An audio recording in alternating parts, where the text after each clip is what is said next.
all have it, but self-doubt is so boring. Yeah. There's the headline. So I always try to be rehearsed. I know we shouldn't draw comparisons, but if I had to, I'd say Bleachers, Jack Antonoff style, which I know you worked with Sean Hutchinson. Were you the deciding factor of the band splitting up, or?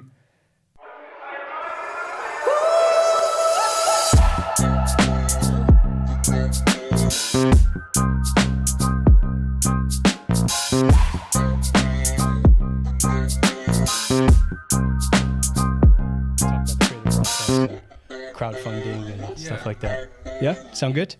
Cool. So I'm just going to set the scene for everybody and tell them a little bit about you, and you can fill in the gaps if any of it's wrong. So Janik, thanks for coming on today. Well, thanks for having me. Yeah, of course. You're an artist from Germany who's looking to start his solo career, coming from a band, and did some crowdfunding for your debut EP, which is dropping, I think, in June, right? Yeah, first single coming out in June. Okay, amazing. Yeah, and so I just want to get to know a little bit more about you and your journey. And I guess we can start from the beginning. So being born in Germany, how was that? And was it Berlin? I lived in Berlin for about 7 years, and I grew up in the Black Forest, so as southwest cool. as you can get. It's almost Nice. Switzerland. I'm headed there in June. Nice. Where are you going?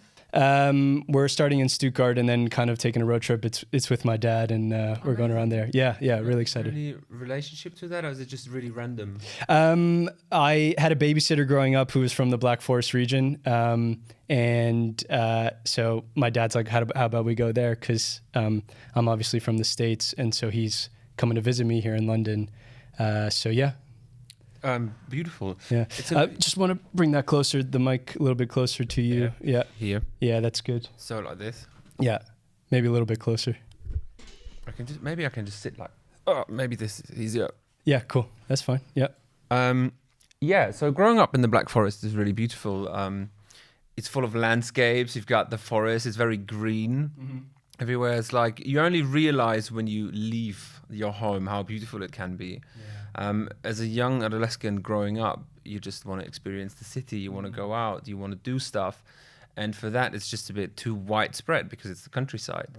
Right. And then Stuttgart and Freiburg, they're just not, for me at least, they were just not big enough. I love the city, especially Freiburg. Yeah, I'm also a Freiburg supporter. Okay, cool. So I love both of these places. But then I was about 20 years old when I was like, okay, I need something else. I would like to go somewhere bigger. And then I went to Berlin to study music for the first time. So at 20, that's when you took a jump to Berlin to study music? Yeah. Okay. And then before that, what got you into music in the first place? Do your parents have a musical background? None of them really played an instrument, but they were always listening to music. So I got introduced to AC/DC, Led Zeppelin, right. Bowie, Queen and Fleetwood Mac quite from an early stage. And then my parents took me to concerts very early. We went to see AC/DC when I was about 12 years old. Okay. And now I'm gonna go see them again at Wembley in July. So this is like the circle comes back, which I'm really excited about. And then it was my mum who took me to my first big festival, which is called Southside Festival. That is in southern Germany. It's like 20 minutes from where I grew up. And I'd say it's like the equivalent for Reading and Leeds. There's Southside and Hurricane. Yeah, they're quite big. And then the first day I discovered a band called Kings of Leon.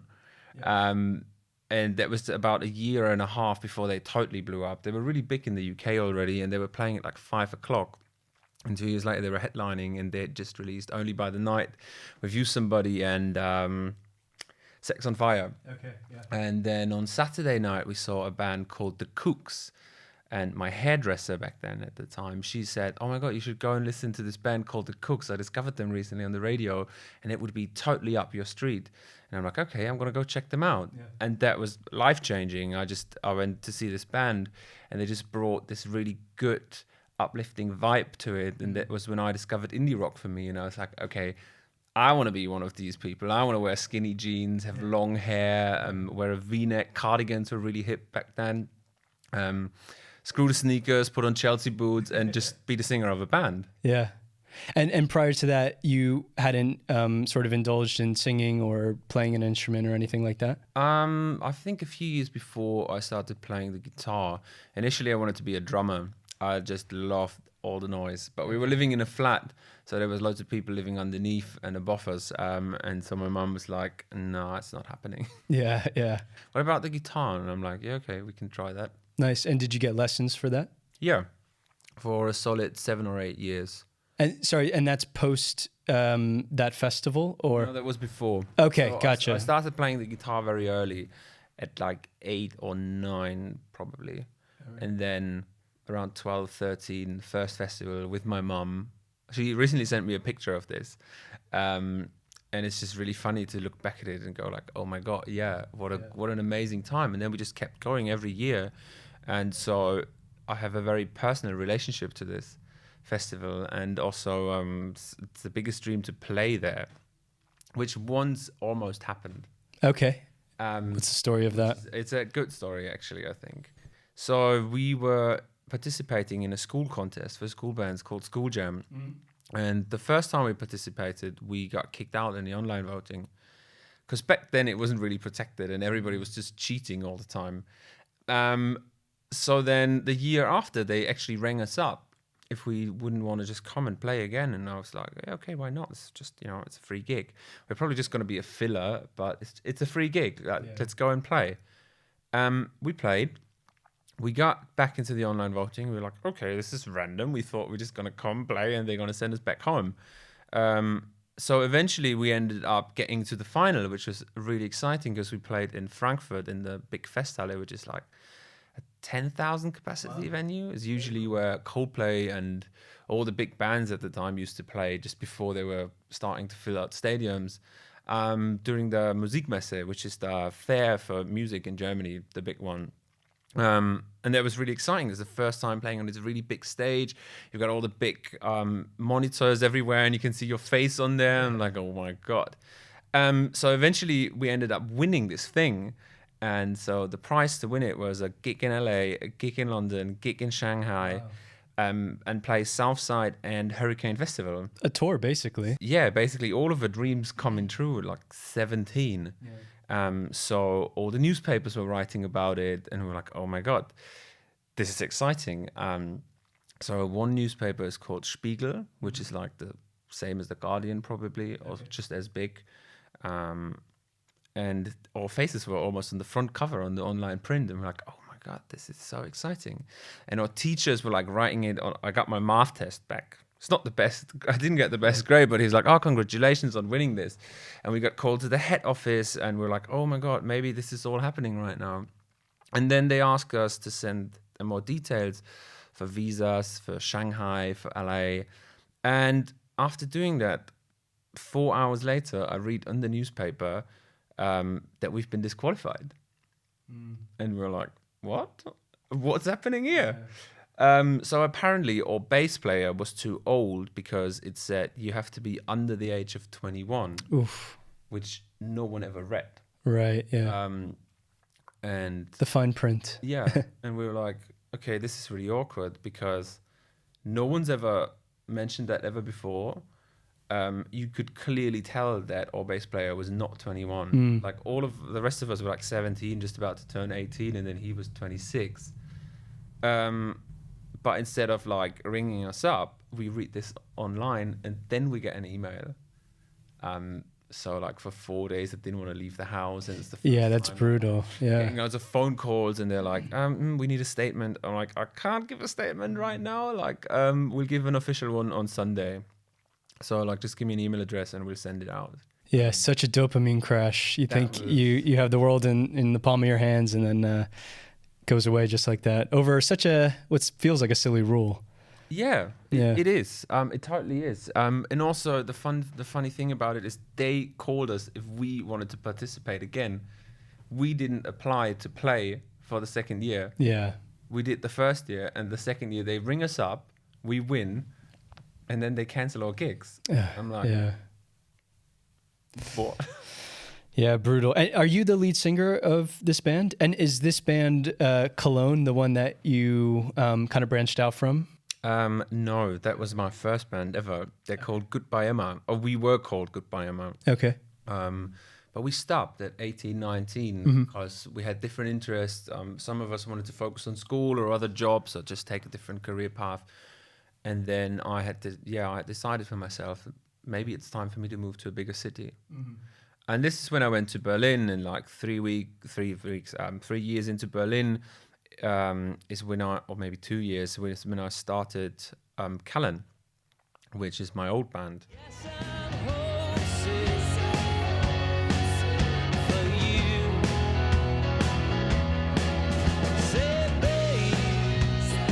With my fellow guitarist, Toby. Okay. Is his name.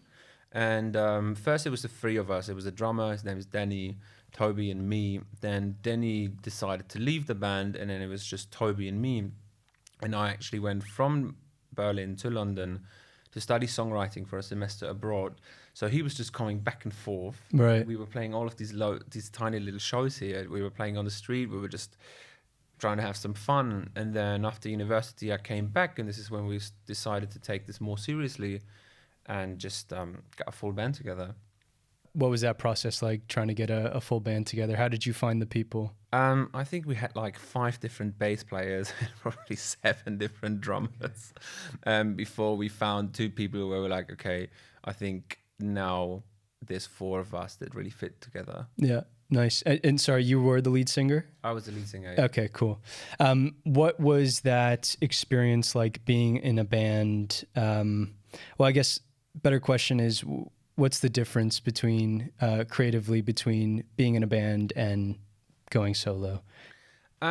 This is something I've been thinking about quite a lot, and now also experienced. So I think when you're in a band, there's 3 or 4 of you, and you're always a team. You decide everything as a team. You pay for everything as a team, which especially in the early stages is like it's a huge difference. And creatively, there's always the 4 of you, so there's always someone to bounce ideas off. However, as a solo artist, you don't have this boat of 3 or 4 people to constantly bounce off, but you have this whole sea of people to potentially bounce off, which I really think it depends what type of person you are. So this can be something utterly amazing because you have way more options to find people to write with that you even might connect with even more. Yeah. But it can also be a burden, and it's like you just have to look for people, and you go through all of these sessions, and some of them are good, some of them are not as good. While as if you write with a band, after a while you just warm up to each other. Yeah, I guess it's you're more comfortable with those people that you've been writing with for so long. When you decided to branch out, how was the general? Were you the deciding factor of the band splitting up, or? Well, they didn't split up. It was me leaving. Okay. Like a Justin Timberlake kind of situation. Yes. Like I don't want to put comparison. Yeah, of course, yeah. Like Harry Styles leaving. Yeah. No, so I had broken up with my girlfriend, which was all peaceful. It was probably the nicest breakup I've ever had, to be honest. And it was lockdown. We just gotten into the first lockdown, and I felt a bit lost. So my mom rang me up and was like, look, if you feel so lost, just come home. So I went home, and I actually had a conversation with my aunt the day I arrived, and we were just chatting, or I think I was mainly chatting, and after like a while, she said, I think you've got your answer. I'm like, what do you mean? She's like, you keep going on about wanting to go to London, but you're still here. You know, why don't you just go and try it? Even if it's just for a year, you know, you can always come back. But it sounds like that you really want to go and do this because you keep talking about it. And I thought about it, and it's like, okay, that's what I'm going to do. Yeah, good for you. There were also some other issues where we just had different opinions on stuff, and we felt all really strongly about these. At least that's how I experienced it. So I think it was just the right time for me personally to leave. And I think leaving a band is like leaving a relationship. Yeah. You know, it's like, it's tough, you know. There's a lot of personal relationships to it, and which also suffer from it. but I thought, okay, I have to do this. So I left, and we didn't necessarily we didn't leave it on good terms necessarily, which is sad, because I still think really highly of all of them. They're all really good people, but I just think that also creatively I wanted to do something else than they wanted to do it. And I'm not saying anything, one thing is better than the other. I just felt there was this inner feeling of like, oh, I want to do this, and they wanted to do this. So I think it was just in the end the right thing to do. It's like what I said, like the writing process. You always write with three people, but then you write with someone completely else. And sometimes, like from a personal aspect, I absolutely love these guys. We had the most amazing times, and we were like the best friends. From a creative aspect, we just had different visions sometimes, and then sometimes you meet other people in life where you're not the best friends, and you don't even have to be, but like the creative flow is just amazing. Right. Yeah. So they haven't split up. They're still going. They've got a different singer, and from all I see is like I think they're totally like I can see, okay, this is what they wanted to do, and this is really cool because I think it's authentic, and I feel like I'm at a point where I'm getting to do what I want to do. So I think in the end it turned out well for everyone. Good. Yeah. I mean, a lot stood out for me there. Something I've been thinking about a lot recently is the phrase, I've always wanted to do that. And you're 29, right? Yeah. Same. Yeah. And for whatever reason in this stage of life, that phrase has really stood out to me because I suppose we are getting a bit older, and something you've always wanted to do could forever stay in that state until you're old, and then you say, "Oh, I wish I did that." And I just think it's so great of you to have made that leap to go to London to do what you wanted to do creatively, because I think likely you would have regretted it if that was like a burning desire of yours. So yeah, just I really connect with that, just because, I think I've always wanted to do that phrase is pretty important now. I mean, you came to London, right? For a reason. I did, yeah. For a reason. So what brought you here? Did you also have this feeling of I've always wanted to do that? No, not really. It was sort of I was dating somebody, and they lived here. It was a long distance relationship, and so to bridge the gap of that relationship, I moved here after college or uni. So it wasn't something I've always wanted to do. I never thought I'd be here ever. But life brought me here, and but certainly musically and creatively, I've always wanted to do something is so strong right now. Like this, for example, it's not something I've always wanted to do, but I don't have a lot of connections in the music industry. So even just sitting here with you and learning about you and learning about your process is totally invaluable, and something that I'm glad I'm doing now. And possibly maybe I've thought of doing that, being in front of a camera. It just, all this stuff is like super out of the comfort zone, but necessary in order to kind of move forward in life. But anyway, so yeah, just something to think about, I suppose. Yeah. You mentioned you went to school, you learned about songwriting. Can you talk a little bit about what you learned while kind of studying songwriting? So initially in Berlin, I did music production, which there was a little bit of songwriting, a bit of mixing, a bit of mastering, a bit of production, a bit of music theory. It was this wide range of different things to learn about. Also marketing. So you just got the full-on hybrid producer kind of experience. Yeah. And so when I came to London for a semester, I decided that I want to focus on writing, just writing. So I picked the writing course.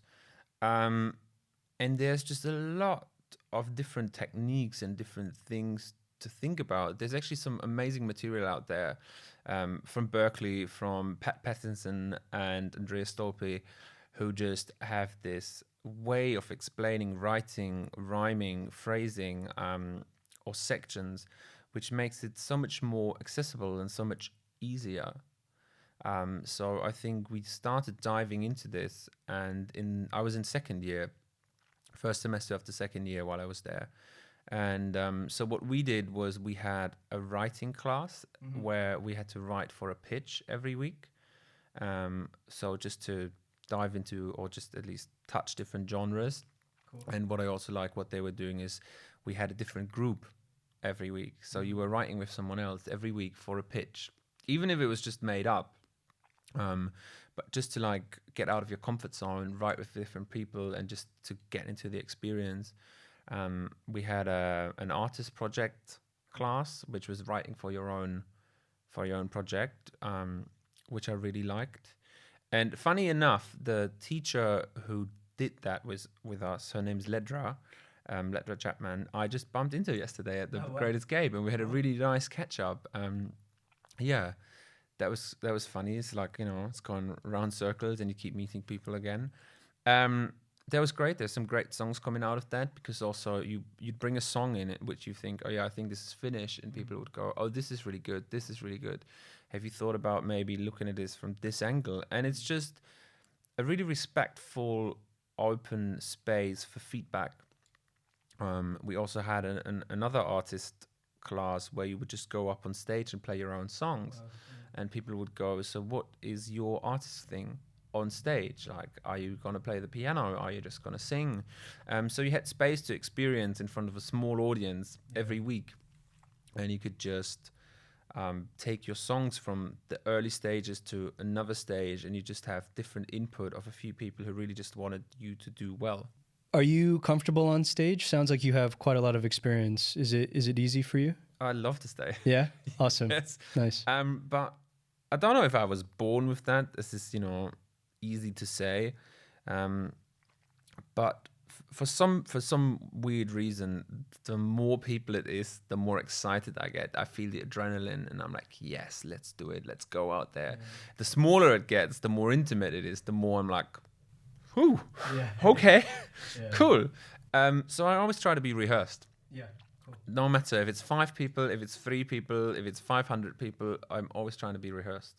Even if it's just 3 songs, I would go through the songs 3 days before, and 2 days before, 1 day before. And when we were in the band, we would rehearse on a regular basis. So we're always prepared. If there's a last minute gig, no problem. And I think that gives you a lot of confidence, because you know, oh yeah, we've done this before. And if you play with a band and you rehearsed and you play together for a few years, you can always rely on someone. So you carry each other, and it takes away the pressure, and it takes away the like, being afraid of going on stage. Nice. Janik, I want to stay present with you, but I just want to make sure we're picking up the audio. Yes. So just, you can pull it as, that's perfect. Great. Yeah. Nice. Sorry. Thank you. I just wanted to, I didn't want to think about it. Cool. Yeah. And so, in terms of actual songwriting, like sitting down to write a song, are there any kind of tips or tricks that you learned through school that you kind of carried into this EP? Yes. So there's 2 things that going around in the songwriting industry, in the songwriting scene, which people keep talking about all the time, which is object writing or sensory writing. And so Patterson describes it as object writing, where you pick an object random, you write about it for 7 to 10 minutes, and you try to use all of your senses. And he said you should do that every day, because it just trains all of your senses. So the moment you start writing, you do exactly that. And then another woman, Andrea is her name, she calls it sensory writing, where she just expands objects to also places or people. And I just started doing that because a lot of people say the more you write, the better you get. And it's not just a practice, it's also awareness. Rick Rubin talks about awareness all the time. His book is just... Oh, it's good. I was so obsessed with it. I got it, and I just read a chapter every day. I need to think about this. And then you go back a chapter. However, so I think doing these things every day raises your awareness. So you go out and you pick up more things that could be a song, because you use your your senses like every day, like 10 minutes every day, and you get quicker at it. And I found that quite helpful, because there's so many songwriters out there who just go from one session to another and they just get on the spot and it's like, okay, let's do this. And maybe I'm not writing enough at the moment, or back then, but that never really worked for me. I thought my best songs or my best ideas, they came out of a development, so if you feel like it relates to that, I think what you should do, what could be really helpful, is just play other people's songs. Just mess about with it. As in, like, if you like something, if you like the color of a song, just go and be like, oh cool, what chords are these? Just change the tempo, change the instrument, and just make them your own. And all of a sudden you have something to start with. Record it on your phone, leave it there, and whenever you feel like you go back to it, just pick it up again.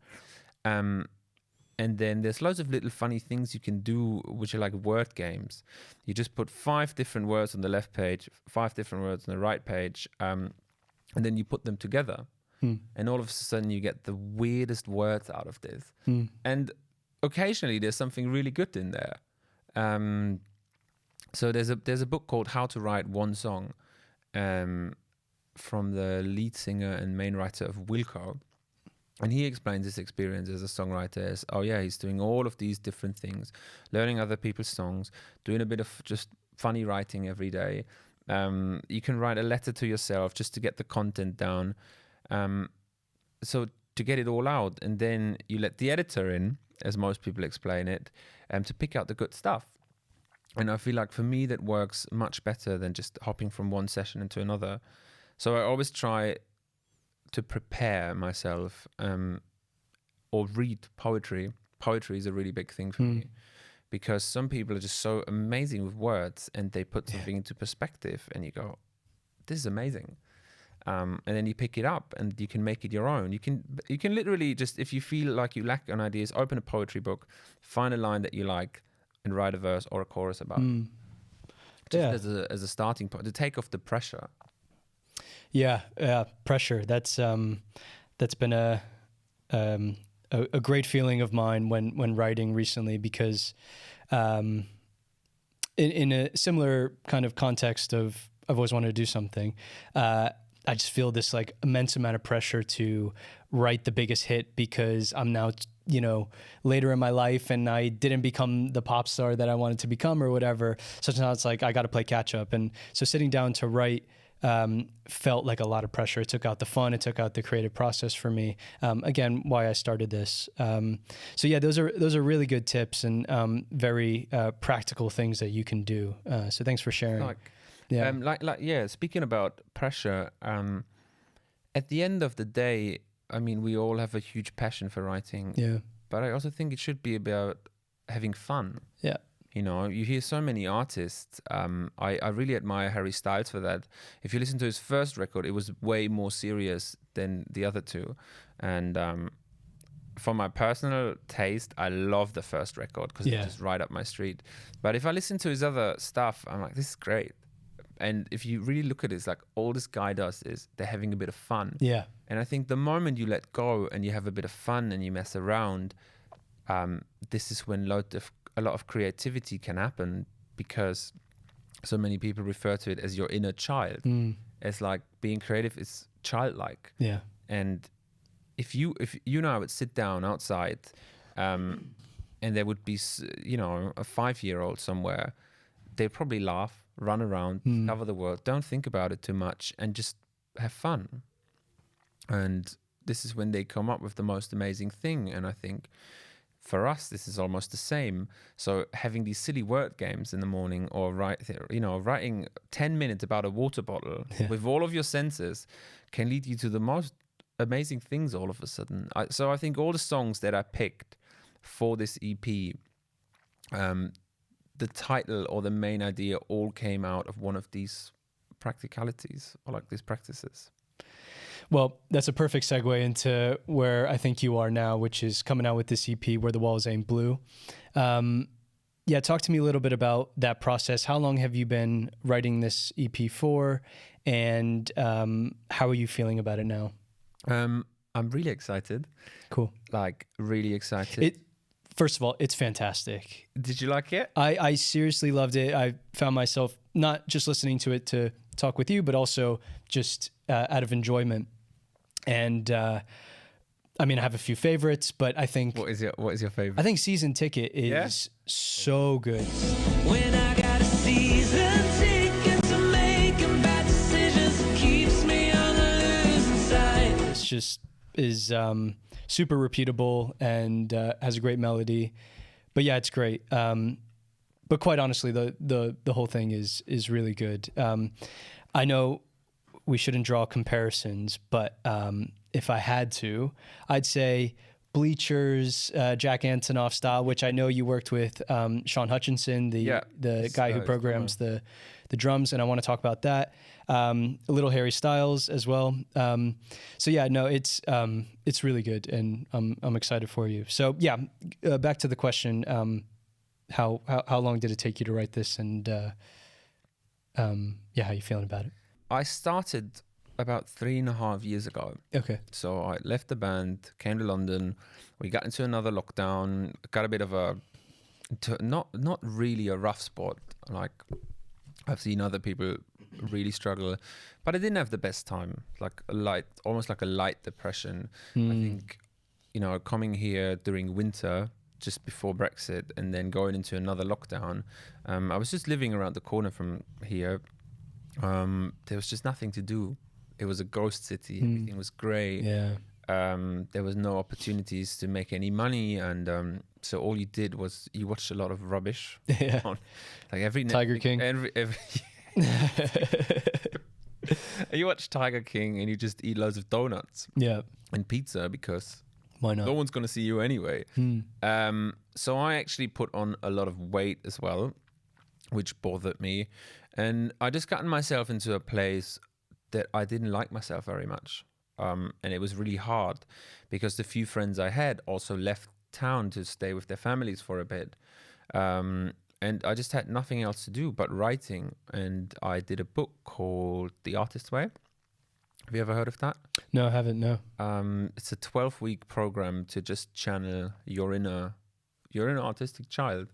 Like the more you read about... So unrelated to music, just general creativity. Yeah, there's a lot of music in there, but it's mainly about writing. And I think everyone who feels stuck with their writing, no matter what they write about, I think it's a really good starting point. Okay, cool. To also about self-discovery, really helped me to discover a lot of things, because one of the exercises you do is you journal for 3 A3 pages, which took me about an hour every day.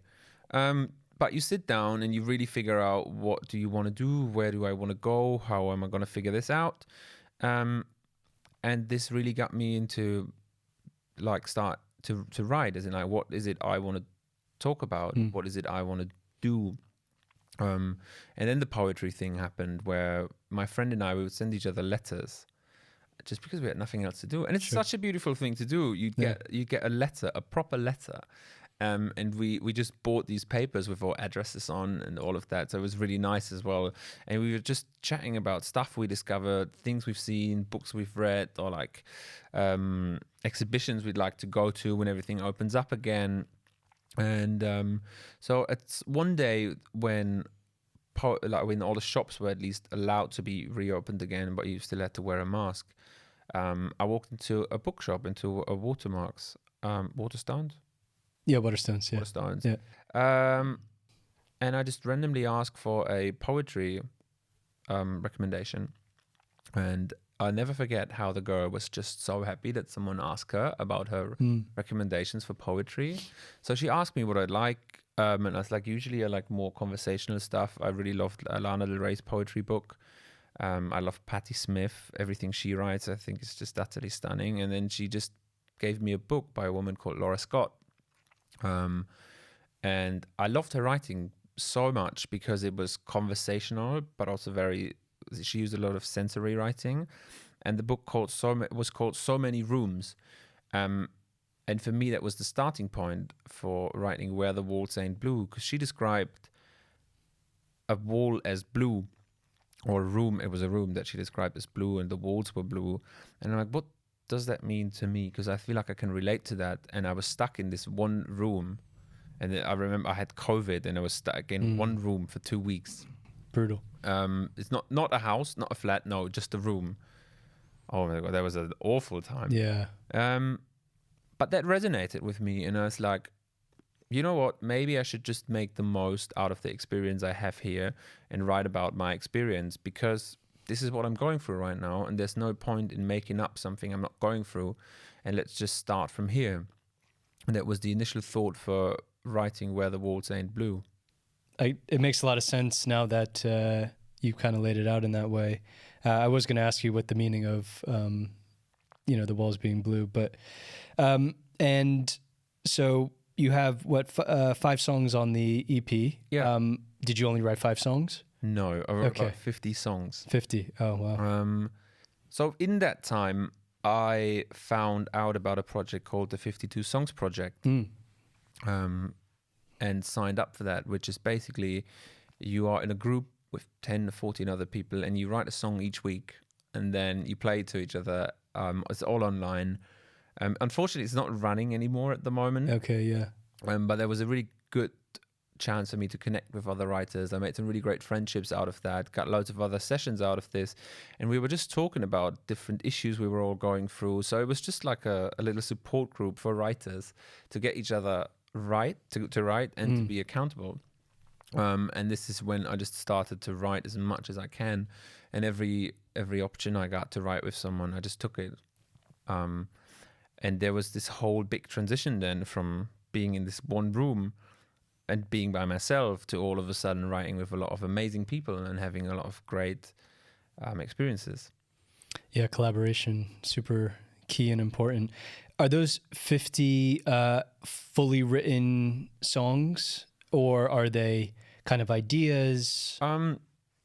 There were 50 fully written demos. Oh, wow. Some of them just on an acoustic guitar on my phone. Some of them have not properly recorded, but recorded in Logic. Right, yeah. So you record the guitar and the vocals separately, and then have a solid demo to play it to someone. And that's like verse, chorus, verse, bridge, chorus. Yeah. Okay. Yeah, wow. Most of them. There was a few That's where a maybe lot. just had like a verse and a chorus. Sure, or okay. 2 verses and 2 chorus, because sometimes you're like, oh, I'm not sure about this. Let's just Yeah. put it in the pool, and if we actually pick it, then write a Gotcha. bridge. Yeah. I the reason I ask is because I have quite a few unwritten, or rather unfinished songs of a verse and a chorus, or maybe just a verse, or verse, chorus, verse, and nothing to kind of finish the song, which frustrates me. But I feel like if I'm not going back to it, then maybe it's not inspiring enough for me. But I was just curious. I mean, 50 songs is quite a lot in a certain space of time, which was how long? I mean, in total, it was maybe a year and a half. Okay, yeah. Maybe 2 years. Nice. Which is not that many. They're not all. Suppose not, yeah. Not all good. Yeah, yeah. Yeah, how did you land with the 5? So after writing 50, or when we got to first it was 30, then it's like maybe we need some more.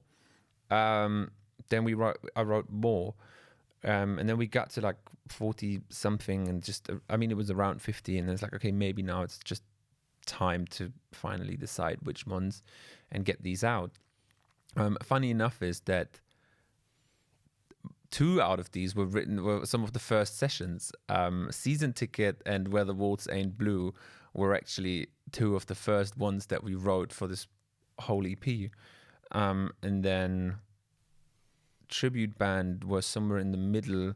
And, Also great. The other 2 just came pretty much towards the end, like maybe 2 weeks before I made a final decision, or 3 weeks before I made a final decision which songs to put on these EP. What is Netta about? Because, and I hope I'm okay to talk about these songs. I know it's not out yet, but of course. I guess it will be either close to the time or after the time you release it. What is Netta about? Because you've got a sort of baby crying in the beginning, and just curious to know what the inspiration behind that was. So this is about someone that I dated for a while. And that was a really, really tough time for both of us, I would say. And I know that she was going for a really tough time. So it's not a revenge song or a love song or anything. It was just me trying to write a song for someone who didn't have the best time necessarily in their life, just to say, hey, you got this. Nice. Yeah. That was the inspiration behind it. Because, you know, I'm not a fan of like slagging someone off in a song. I know Taylor Swift loves yeah. Yeah. you know, in a more or less obvious way. Sometimes you do it because you trying to share your experience, but in that moment I just felt like I had this urge of writing a song about this person that I was really close to just say, you being heard, you didn't have it easy always, but hey, you got this. I mean, it's a beautiful song as well. Thank you. And I'll keep saying that because it really is all very good. How did your collaboration with Sean start? How did you kind of connect with him? So I'm a huge Bleachers fan. I got introduced to Bleachers in the early stages of the third lockdown. The first song I heard of Bleachers was Chinatown. Okay. Actually, the acoustic version that they did on the roof of Electric Lady. And I was like, oh, this is great. I really like that.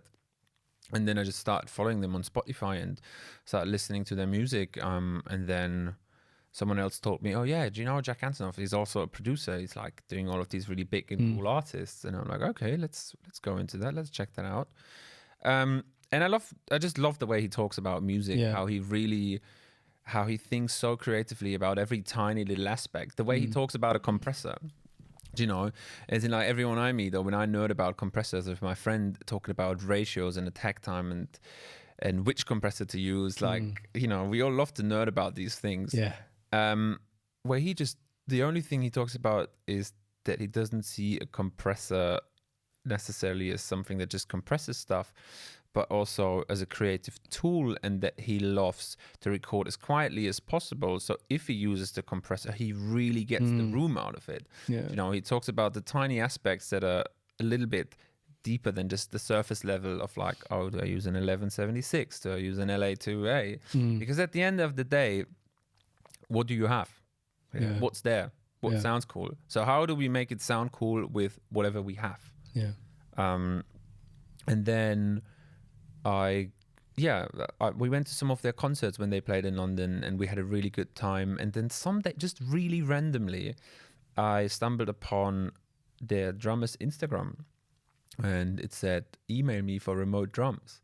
And prior to that, a few days before, we were in the studio and we figured out that the producer and I, we're just not good enough on the drums to do this ourselves. Like, we can program it, we can play a hi-hat on it, cool, but it needs more. It needs more. It needs a real drummer. It needs some energy. It needs some live drums on there. So we were like, who could do this? And I was like, you know what? I'm just gonna email this person, because I love Bleachers. Yeah. I love their energy. So what's the worst that can happen? Yeah. And then he got back to me pretty quickly, and I was like, oh my God, he actually read my email. And he said, basically, hey, Janik, be totally up for it. Send me some songs. Let me know what you have in mind, and then we can discuss this further. So I did. And then we ended up agreeing on how we were going to do this, and he played drums on it. And for me, this is still really surreal. I'm trying to be really humble about this.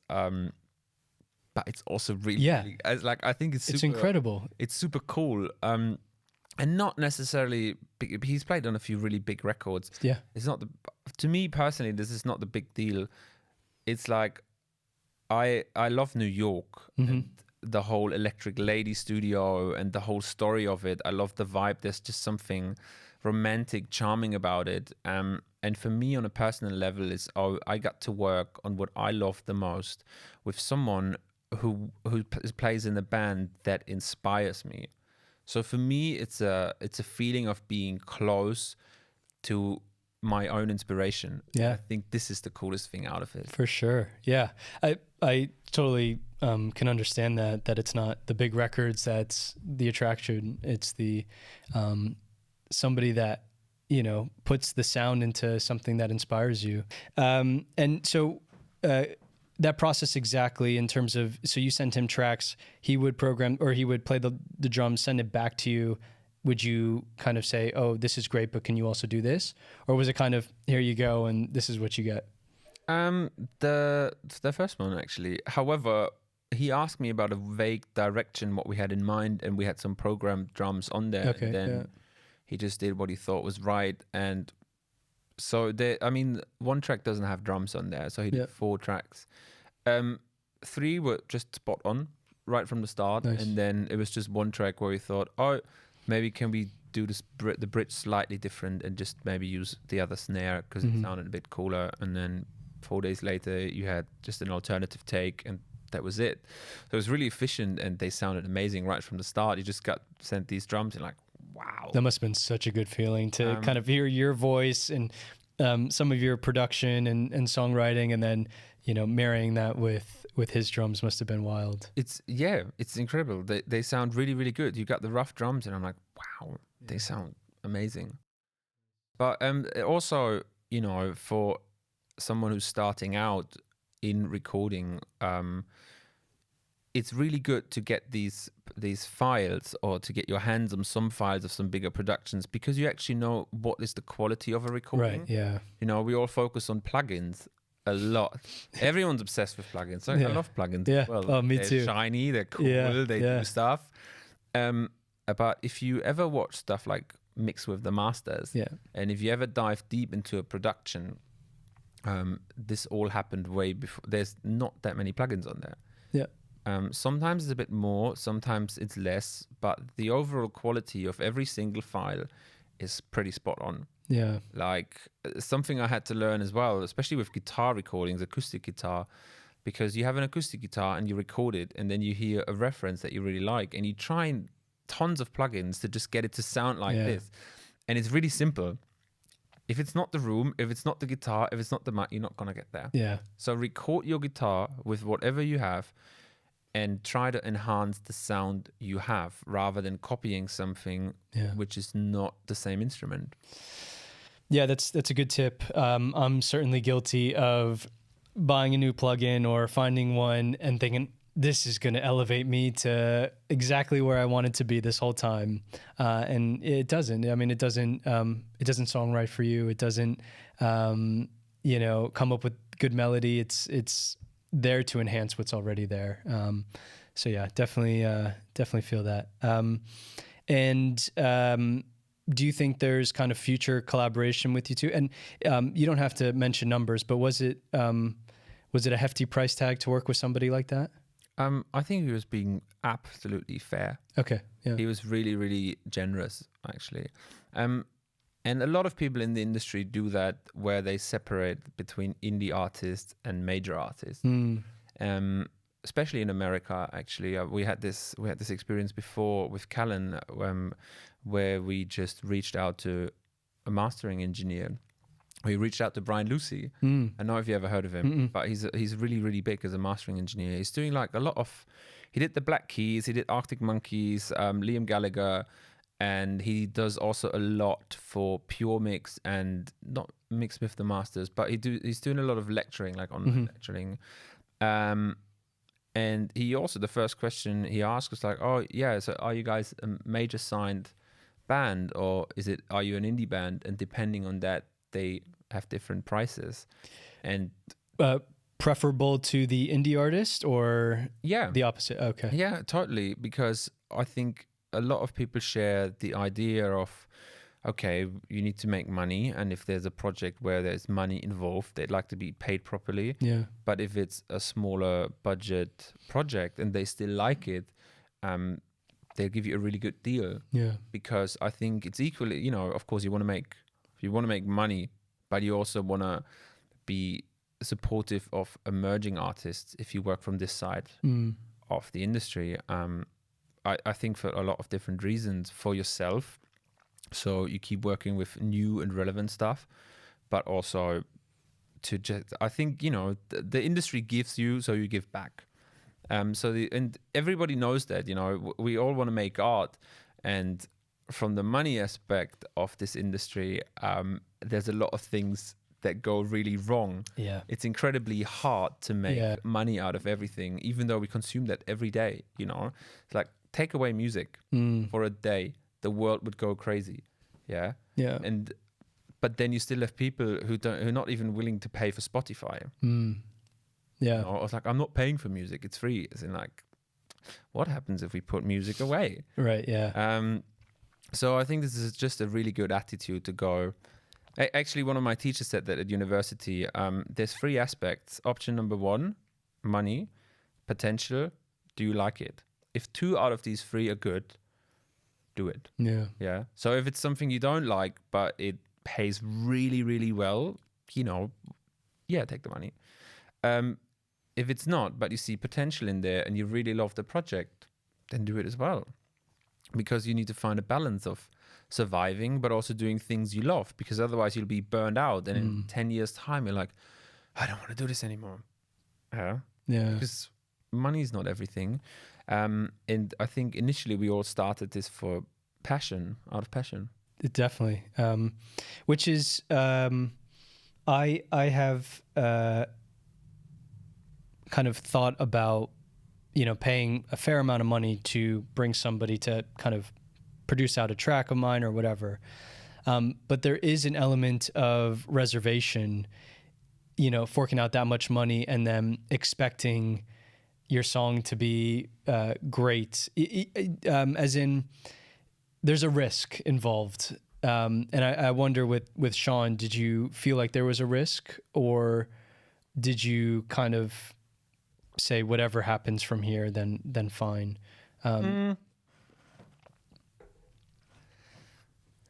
think I was like, when he agreed to do it, I was just so excited. Yeah. Where I was like, this is cool. That I never thought that this could go wrong, and it didn't. I heard the tracks and I was like, wow, this is really cool. Because initially I just asked him to play the drums, but he also did a lot of the percussions. He programmed percussions for it. And there were loads of surprises in there where I'm like, oh, wow, I never would have thought about this. This is really cool. Nice. So he delivered. He absolutely delivered. And I think he's an amazing drummer. Like on Tribute Band in the bridge, all of a sudden there were sleigh bells in there. And I'm like, what? Yeah. So but it works. And I'm like, this is cool, man. This is brilliant. Did you ask for feedback, or did he offer any feedback outside of the drums? No, that never came up. Now that the mixes are ready, I'm really happy to send him the final project and just see what he said. Yeah, cool. Actually, so we just haven't gotten to this point yet. Would you say the EP is packaged up and ready to go? Or are you still when do you feel that it's finished? So at this point, 95%. There was just one tiny little review of one of the songs, which is sorted by the end of this week. We just gotten the artworks back. Cool. So it's just deciding which one out of... So we've got like 15 pictures, decided on the 5 favorites, and now gonna nail it down to one or two different versions of the cover with the name on it and everything, and then just go for it. So I'd say it's 95% ready to go and ready to be uploaded next week. Yeah. So it's really just about the release date for the first single, which is still happening in June, but it's just about, is it this date or is it 2 weeks later? Right. Yeah. You mentioned crowdfunding, a part of this journey in the EP. What was that like, and did you find it beneficial? Would you recommend it to other people as well? Crowdfunding was always something I've seen other people do, but I never really fully believed in my own project that I could do it, because with the band we already had a bit of a following. So after our first EP, this is something where we could have gone like, yeah, this could work now.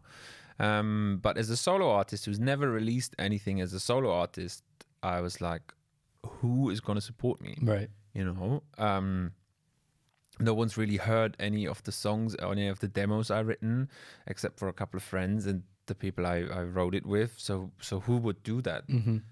But I was in a spot where I was working a lot and still not making enough money to pay for any of this. So the two options were work more for solid 7 or 8 months, which would have meant no time for music, no time for socializing, or set up a crowdfunding and offering what I actually do, you know, because with that you can set your own value for your time, and just put it out there, and then you'd be surprised what you get back. And I feel really lucky and grateful for the immense support that I got, because I thought, okay, but no one wants to hear this. Oh my God, no one wants to listen. Oh my God, no one would buy this. Like, who would support this? Like, every idea I had to like give out as something people could buy or support, it's like, oh my God, I'm not sure. Maybe no one's gonna do this.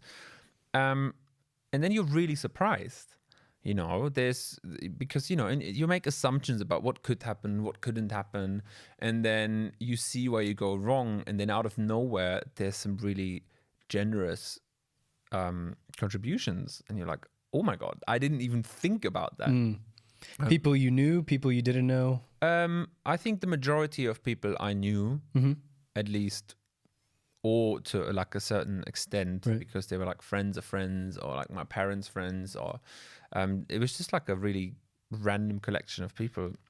But then you get to the point and it's the most fulfilling thing ever, because after 3 years of having a bit of a rough time and also going for like a lot of very low self-confidence, you're there and you've reached your goal, and now you're like, okay, I've got the songs, I've got the funding to record this, I've got the producer, I've got everything ready.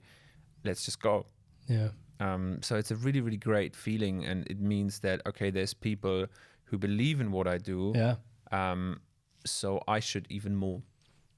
Yeah, that's such a good point. That self-doubt is so soul destroying. But it's nice to know that it's validated when you do something like that. Yeah, I think self-doubt is something we all really struggle with, and I think this is a big topic. Like, I think it's actually one of the biggest topics to talk about, self-doubt.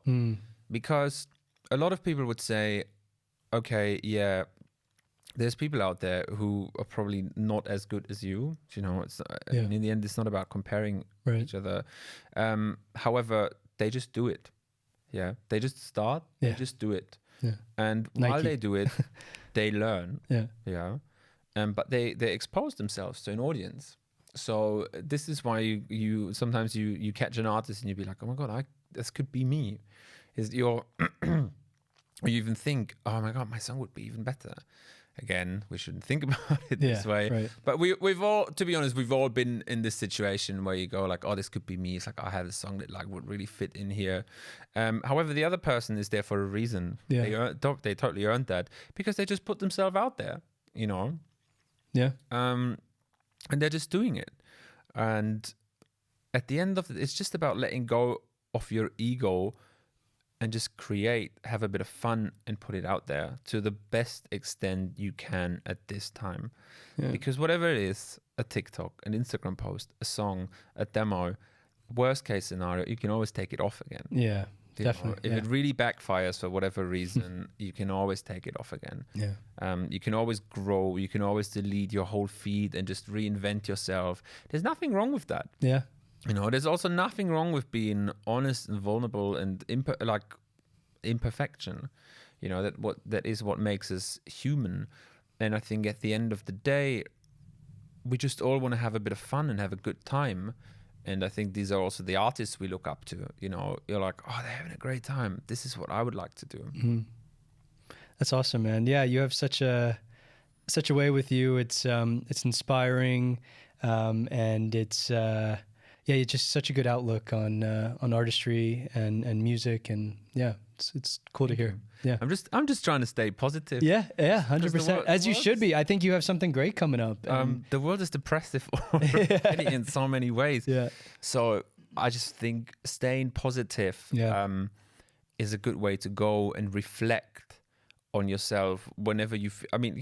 If you feel low, there's a solid reason for that, and it's a really solid feeling. Yeah. I don't think we should compare feelings necessarily. You know, I was like, oh, I feel low, but I'm this and this and this and this, and this is so privileged. Everybody's feelings are valid, you know, I think no matter where you Definitely. come from, what your background is, all of your feelings are valid. And whenever you feel low, you should deal with that, and it's okay to feel low.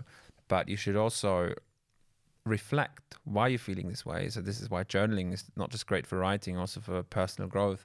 To figure out what is it I can do to improve my own mental health and also my own life. And journaling, that's what got me into crowdfunding actually in the first place, because I was at a spot where I felt like I couldn't go further.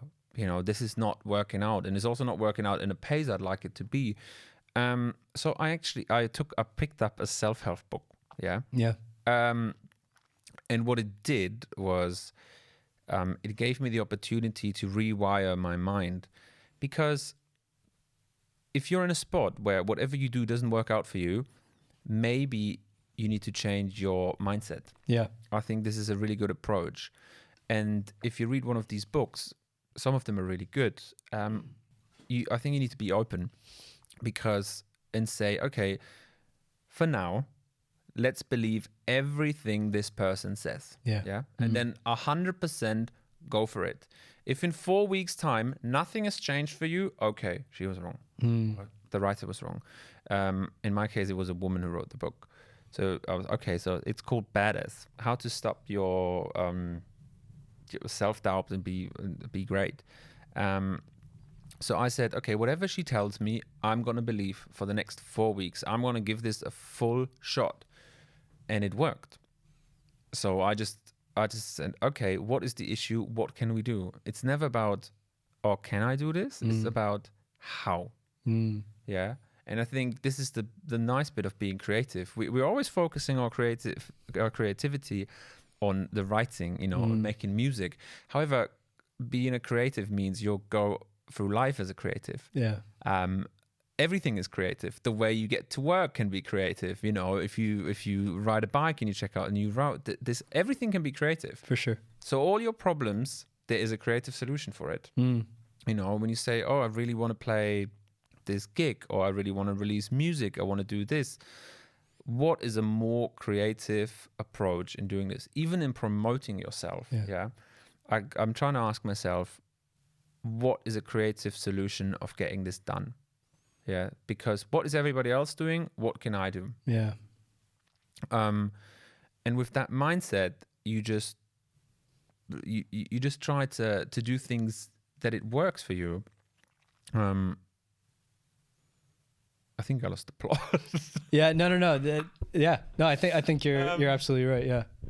Or how do you think about that? Well, you mentioned Rick Rubin, and he kind of speaks a lot about that there's sort of creative energies in the world, and to channel that. And I also feel that being creative is much more than music and writing. The self-help stuff I've always struggled with, and I think what you said there is important. You have to be open to accept whatever's being kind of shown to you in that sense. I guess what I struggle with there is I know this stuff. You know I need to just do it. I know I need to just do that. But I guess, believing it, kind of rewiring your mind to believe what's being shown to you in those self-help books is a interesting approach to it that maybe I haven't so much considered. So and self-doubt, man, I struggle with all the time. Yeah. But look, we all have it, but self-doubt is so boring. It is. Yeah. There's the headline. Self-doubt is so boring. Yeah. Because it doesn't do much. No, it doesn't. It's destructive.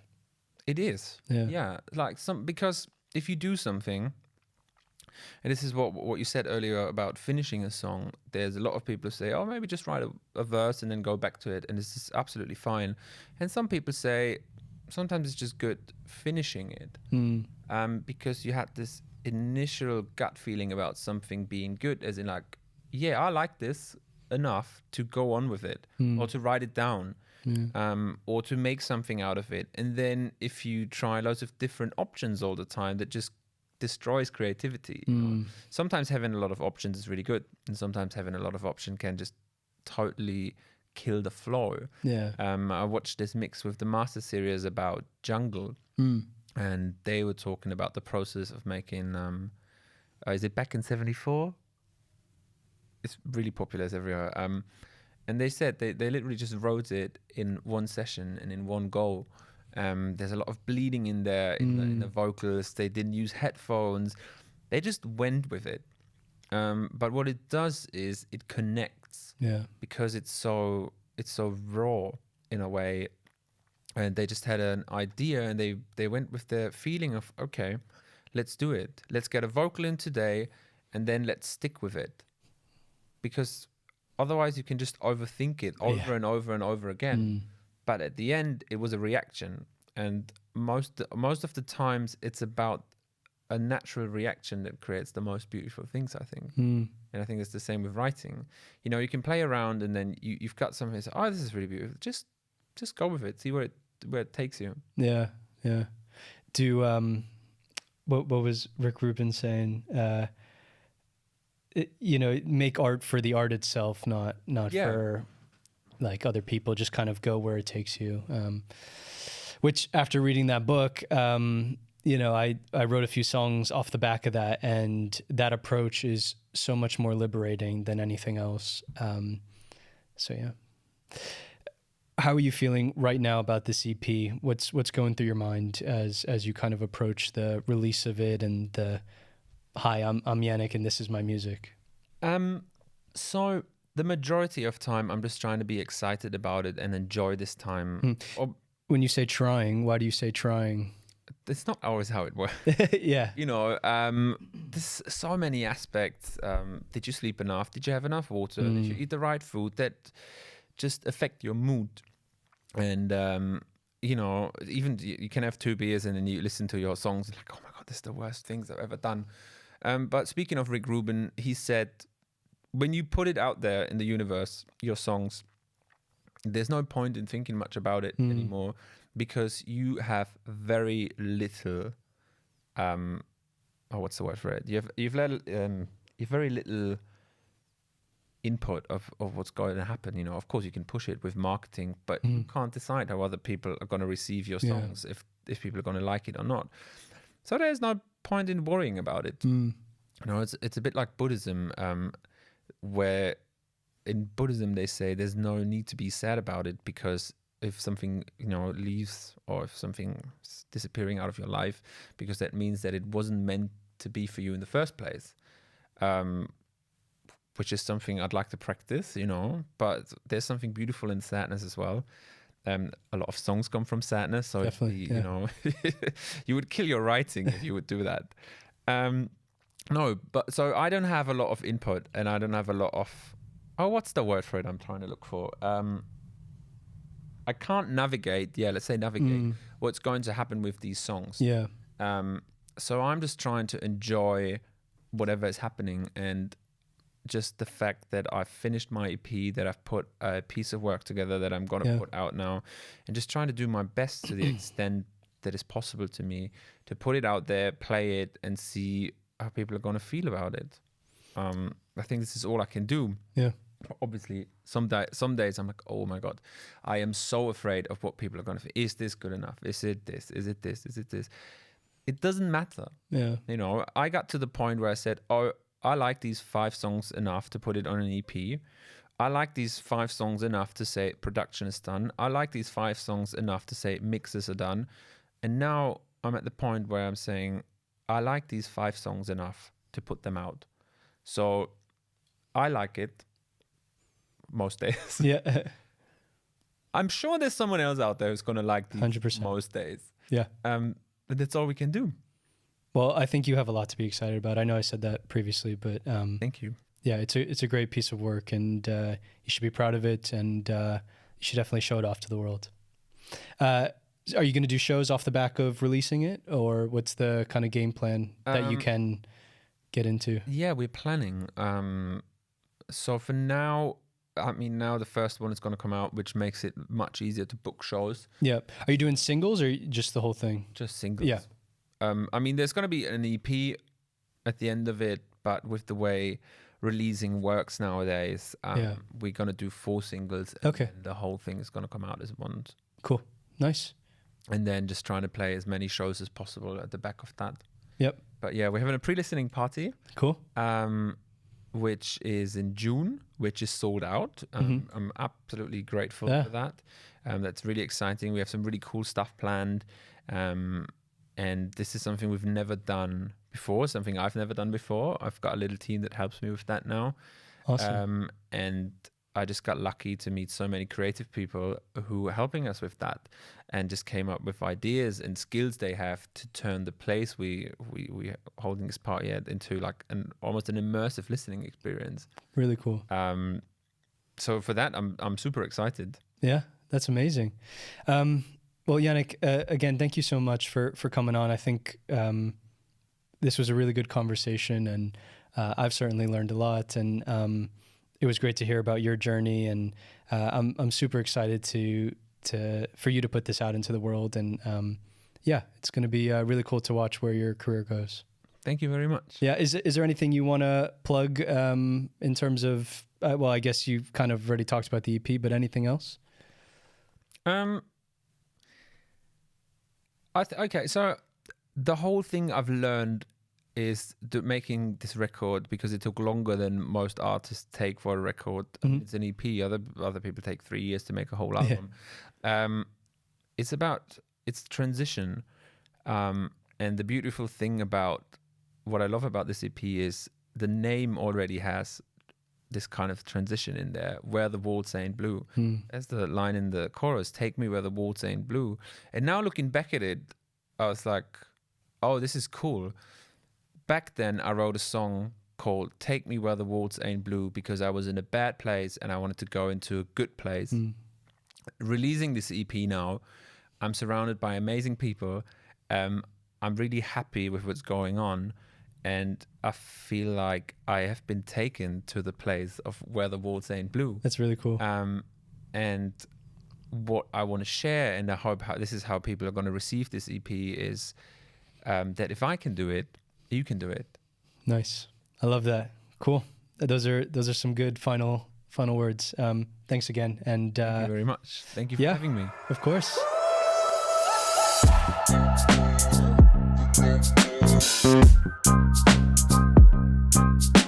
Yeah.